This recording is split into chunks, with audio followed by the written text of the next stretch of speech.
This is the PortKeys LS7P, one of their newer monitors. PortKeys sent this to me. This is a production model, and I've had the pleasure of playing with it and using it over the past couple months.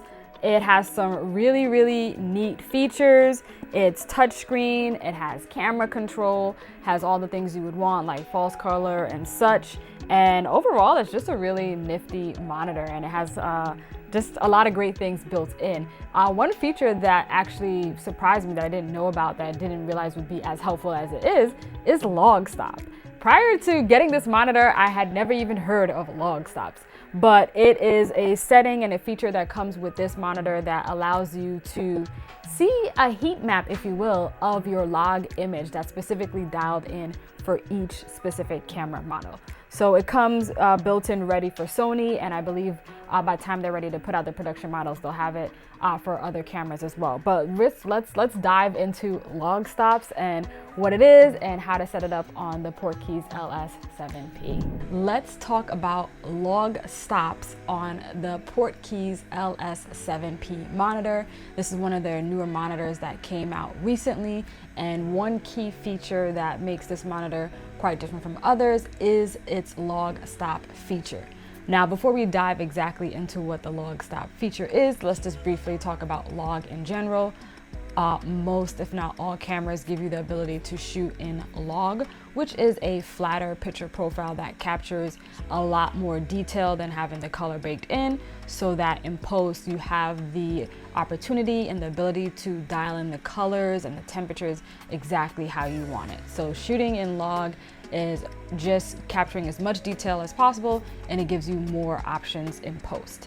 So what exactly is log stop? So log stop is a feature that this camera offers that allows you to expose for an image based on middle gray.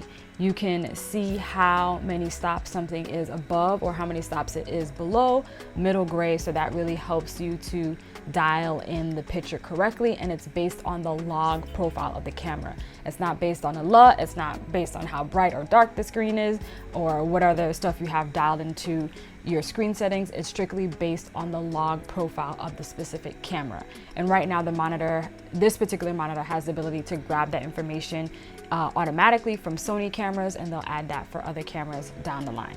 So let's get into demoing what this actually looks like and what it means for you. I think this is a really cool and exciting feature that's really going to help creators and videographers and DPs and cinematographers to expose faster and to get a better understanding of how the image is going to look later when it is graded.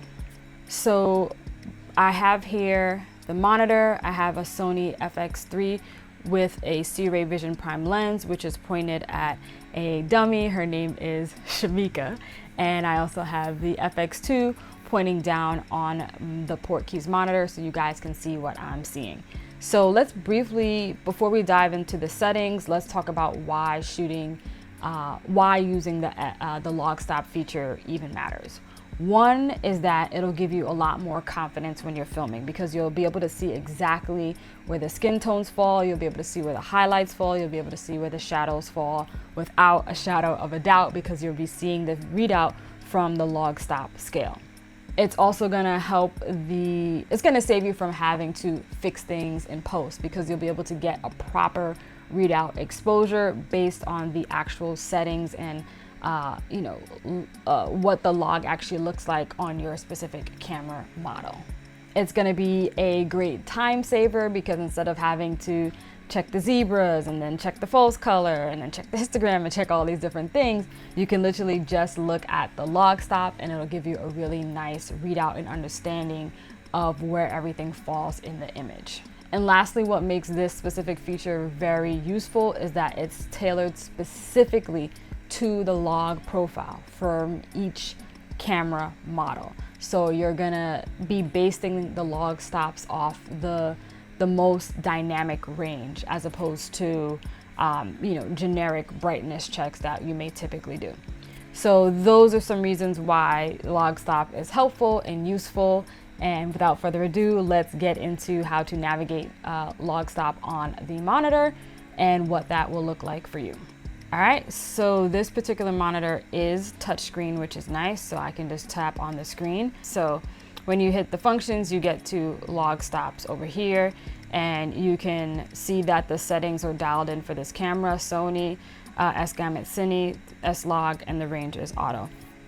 I've also programmed log stops to a certain button. I've programmed it to F4, so I can click on that.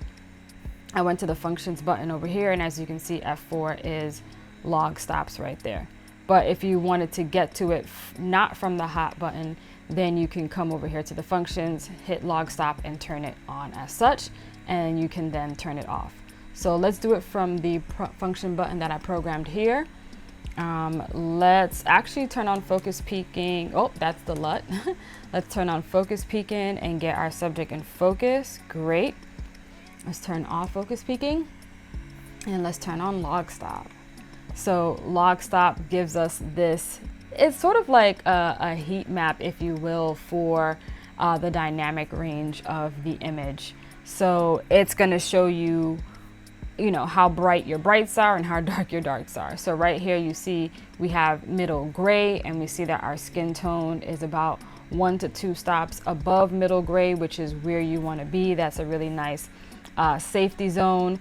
We can see how dark our darks are and how bright our brights are, and that kind of tells us how many stops away from middle gray the shadows or the highlights fall. So it's really giving us a nice safety net of where everything is gonna land, and that's really cool. So again, middle gray is here. You want your skin tones to be around here. We want to make sure that we are protecting the highlights, which we are. And reminder that when you're using log stop, the LUT is off. So if you turn the LUT on, you get out of log stop and you can't use the log stop mode because it's based on the log image. So you have to have the LUT off. So what's also great with this LS7P monitor is I can come over here and kind of see this graph of where the temperatures and where the stops are falling. I could even manipulate the color scale if I wanted to change some of the colors over here, but I'm fine with what was, automatically dialed in.